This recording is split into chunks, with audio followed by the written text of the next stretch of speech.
আপনারা যারা সাংবাদিক ভাইয়েরা আছেন, আপনারা বাজারে গিয়ে আসলে শান্তিপূর্ণভাবে আপনাদের পকেটের টাকাটা দিয়ে আপনারা ঠিকমতো বাজার করতে পারেন কিনা, এটা আপনাদের কাছে প্রশ্ন। এই যে সিন্ডিকেটের মাধ্যমে যে একটা দুর্নীতি করা হয়েছে বিগত 16 বছর, এই সিন্ডিকেটদের বিরুদ্ধে সরকারি কোনো কার্যকরী পদক্ষেপ আমরা এখনও পর্যন্ত দেখিনি। আমরা যদি দেখি যে বিগত 7 দিন আগে সমকালে একটি প্রতিবেদন প্রকাশিত হয়েছে, যেখানে বলা হয়েছে বাংলাদেশের অধস্তন আদালতের বিচারকরা দুর্নীতির দায়ে অভিযুক্ত, এবং তারা আমরা দেখেছি যে সেখানে অনেক কর্মকর্তা লন্ডনের ওয়ালিংটনে তারা সেখানে বাড়ি করেছে, তাদের স্ত্রীদের তাদের বাচ্চাদেরকে সেখানে পড়াচ্ছে। এবং এই টাকাগুলো আসলে তারা কোথায় পেয়েছে? এইগুলো হচ্ছে আমাদের দেশের সাধারণ জনগণের টাকা, আমাদের দেশের 18 কোটি মানুষের টাকা। এই টাকাগুলো নিয়ে তারা নিজেদের আখের গোছাচ্ছেন এবং বিদেশে পাড়ি জমাচ্ছেন, অর্থ পাচার করছেন।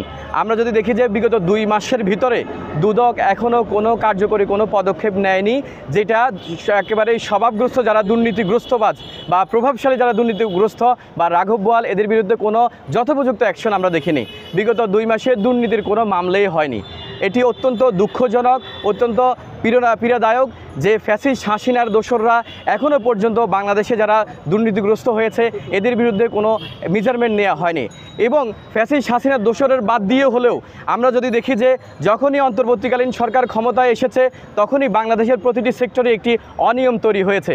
আপনারা যদি দেখবেন যে ট্রাফিক ব্যবস্থাপনা যদি আমরা দেখি, আপনারা কোথাও যেতে লাগলে আপনারা যদি রওনা দেন সেখানে 1 ঘন্টার পথ আমরা যাচ্ছি 5 ঘন্টায়। এই যে একটি অব্যবস্থাপনা তৈরি হয়েছে সর্বক্ষেত্রে, এই অব্যবস্থাপনার বিরুদ্ধে আমাদের দ্রুত কার্যকরী পদক্ষেপ নিতে হবে।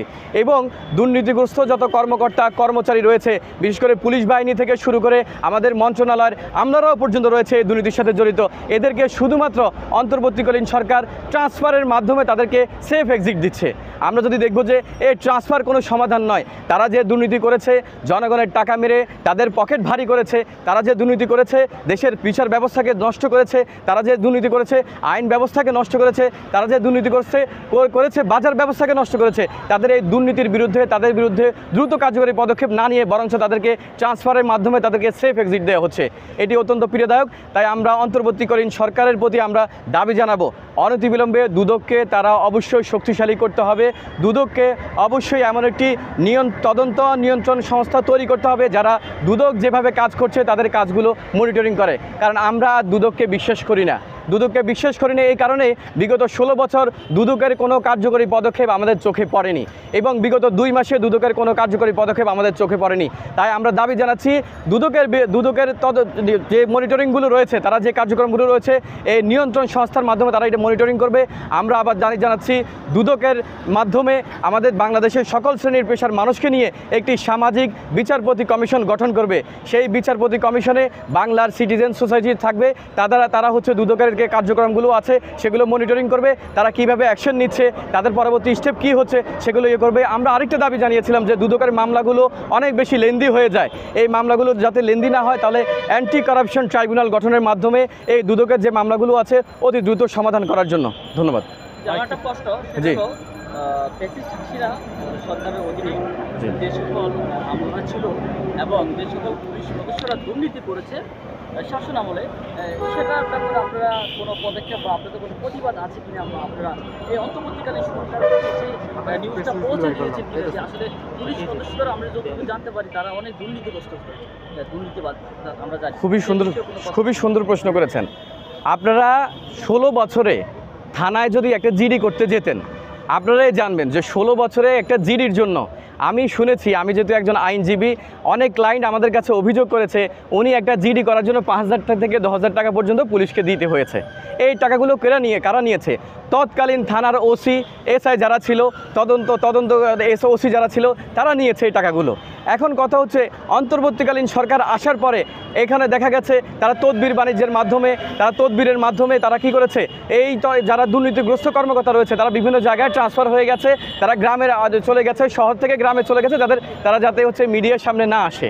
এখন আমরা দাবি জানাবো ইভেন তো শুধু থানার লোকেরা না, আপনি মন্ত্রণালয়ে অনেক সচিব, যুগ্ম সচিব, সিনিয়র সচিব যারা তৎকালীন ফ্যাসিস্ট হাসিনার আমলে আইন মন্ত্রণালয়, বিগত আপনারা 7 দিন আগের সমকালের একটি রিপোর্ট দেখবেন যে অধস্তন আদালতের বিচারকরা তারা জামিন বাণিজ্য, খালাস বাণিজ্য, দেওয়ানি আদালতের মামলার রায় পক্ষে এনে দেওয়ার কথা বলে তারা তাদের এই বাণিজ্যের মাধ্যমে তারা তাদের সম্পত্তি হাতিয়ে নিয়েছে। আমরা যদি একজন যুগ্ম সচিবের কথা বলি, তিনি লন্ডনের ওয়ালিংটনে তিনি সেখানে বাংলো করেছেন যা 100 কোটি টাকার উপরে। কথা হচ্ছে এত টাকা তারা কোথায় পেয়েছে? অবশ্যই ফ্যাসিস্ট হাসিনার দোসর এরা। ফ্যাসিস্ট হাসিনার আমলে তারা সুযোগ সুবিধা নিয়েছে এবং এই ফ্যাসিস্ট হাসিনার আমলে যখন ফ্যাসিস্ট হাসিনা পালিয়ে গেছে তখন তারা কি করেছে, অন্তর্বর্তীকালীন সরকারের কিছু অসাধু কর্মকর্তার মাধ্যমে অন্তর্বর্তীকালীন সরকার বা অন্যান্য যে দলগুলো রয়েছে তাদের তদবির বাণিজ্যের মাধ্যমে তারা ঢাকার বাইরে গিয়ে অদূরে গিয়ে তারা সেফ এক্সিট করছে অথবা দেশ থেকে পালিয়ে যাচ্ছে। আমার প্রশ্ন হচ্ছে, বিগত 2 মাসে অন্তর্বর্তীকালীন সরকার এই ধরনের দুর্নীতিগ্রস্ত সচিব বা আমলাদের বিরুদ্ধে বা এই ধরনের বিচারকদের বিরুদ্ধে কেন ব্যবস্থা গ্রহণ করেনি? এবং আমাদের দুদক আসলে বসে বসে কি করছে? দুদককে কেন আমরা জনগণের টাকা দিয়ে তাদেরকে আমরা বেতন দিব? দুদকের কাছে প্রশ্ন থেকে যায় এটা। আপনারা গত 2 মাসে আপনারা কি করেছেন?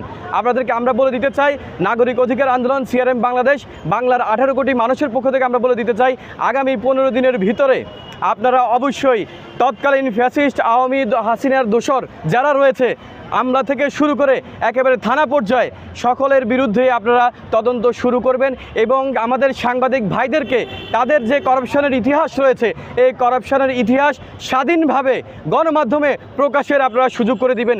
এতে যদি কোনো বাধা আপনারা বিঘ্ন ঘটান তাহলে নাগরিক অধিকার আন্দোলন 18 কোটি মানুষকে নিয়ে এই প্রেস ক্লাবে এসে তারা দুর্বার আন্দোলন গড়ে তুলবে। আগামী 15 দিনের ভিতরে অন্তর্বর্তীকালীন সরকার এবং দুদক যদি এই ধরনের দুর্নীতিগ্রস্ত কর্মকর্তাদের বিরুদ্ধে কোনো মেজারমেন্ট না নেয়, পরবর্তীতে আমরা 18 কোটি মানুষের পক্ষ থেকে আমরা এখানে দুর্বার আন্দোলন গড়ে তুলব এই প্রেস ক্লাব থেকে ইনশাল্লাহ। তাই আমার ছোট্ট একটা প্রশ্ন ছিল, জি, সেটা হলো থানার যে ওসিরা ছিলেন যারা জি, জড়িত ছিলেন, আমরা দেখলাম যে